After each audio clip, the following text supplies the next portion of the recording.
ইরানের অবস্থা দেখে আপনি হয়তো আফসোস করছেন, মনে মনে বিড়বিড়িয়ে বলছেন, এমন পরিস্থিতির সামনে পড়লে কি করবে বাংলাদেশ? ইরানের তাও তো অস্ত্র ভাণ্ডার পাকাপোক্ত, কিন্তু বাংলাদেশের? আপনার চোখে হয়তো বাংলাদেশের হাতে তেমন কোনো উল্লেখযোগ্য অস্ত্রই নেই। প্রতিরোধ তাই দুরাশা। হতাশ হয়ে মাথার চুল টানতে টানতে হয়তো ভাবছেন, স্বাধীনতার ৫৫ বছর কেটে গেল, তবুও বাংলাদেশ একটা নিজস্ব মিসাইল পর্যন্ত বানাতে পারল না একটা আধুনিক অস্ত্র। আপনার আবেগী মন আর সরল মাথার সহজ প্রশ্নে হয়তো এগুলো করা যেত, চাইলে কিছু একটা করতেও পারত বাংলাদেশ। তবে ঠিক সেই জায়গায় দাঁড়িয়েই প্রশ্ন, বাংলাদেশের ভাণ্ডারে কারি কারি অস্ত্র থাকলেও কি আদৌ কোনো লাভ হতো? ধরে নিন, মার্কিন MQ-9 রিপার থেকে বাইরাক্তার ড্রোন, টমাহক থেকে কিনজাল মিসাইল, দু একটা মাদার অফ অল বম্ব কিংবা ফাদার অফ অল বম্বও আছে বাংলাদেশের সমরাস্ত্রের ভাণ্ডারে। এবার ভাবেন, তাতেও আদৌ লাভ হতো কি? এমন হামলা হলে সেই হামলা কি আদৌ ঠেকাতে পারত বাংলাদেশ? বিশ্ব রাজনীতি আর ভূসামরিক কৌশল বলছে পারত না।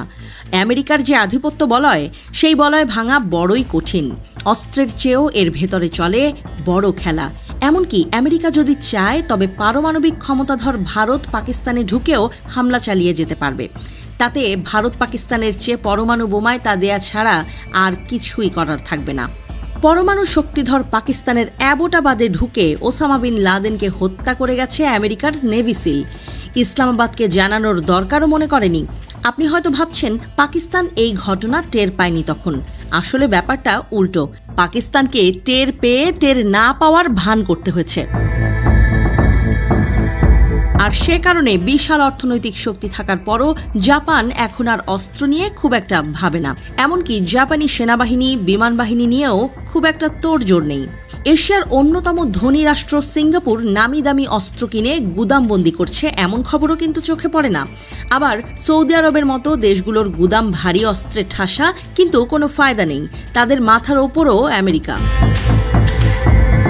এমনকি যে তুরস্ককে মুসলিম বিশ্বের অন্যতম সুপার পাওয়ার ভাবা হয়, বড় সেনাবাহিনী, ড্রোন শিল্পের মহারাজা, নেটো সদস্য, সেই এরদোয়ানও এই বলয়ের কাছে অসহায়। মুখে তুর্কি প্রেসিডেন্ট রিসেপ তাইপ এরদোয়ান যতই ইসরায়েল বিরোধী হাতি, ঘোড়া, বজ্রা পাঞ্চি মারেন না কেন, কাজে কিন্তু তিনি কোনোভাবেই ইসরায়েল আমেরিকাকে ঘাঁটান না। কারণ এরদোয়ান জানেন, মার্কিন বলয়ের সঙ্গে তিনি কেবল অস্ত্র শস্ত্র দিয়ে পেরে উঠবেন না। এবার তবে প্রশ্ন উঠতে পারে, বাংলাদেশের কি আধুনিক সামরিকায়ন দরকার নেই? সে দরকার অবশ্যই আছে। তবে তাতে যে ফায়দা হবে আপনি ভাবছেন, মানে আপনি যদি ইরানের মতো পরিস্থিতিতে পড়েন, তবে অস্ত্র আপনার কোনো কাজে আসবে না। বাংলাদেশের ভৌগোলিক অবস্থান আর আয়তনই যেমন সুবিধার, তেমনি অসুবিধারও। পাশেই বড় দেশ ভারত। আধুনিক অস্ত্রবহর দিয়ে বাংলাদেশ ভারতকে আটকাতে পারবে না হয়তো। তাতে যদি ভারতের চেয়ে আধুনিক অস্ত্র বাংলাদেশের সমর ভাণ্ডারে থাকে, কারণ এখানেই চলে ওই আধিপত্য বলয়ের ভয়ঙ্কর খেলা।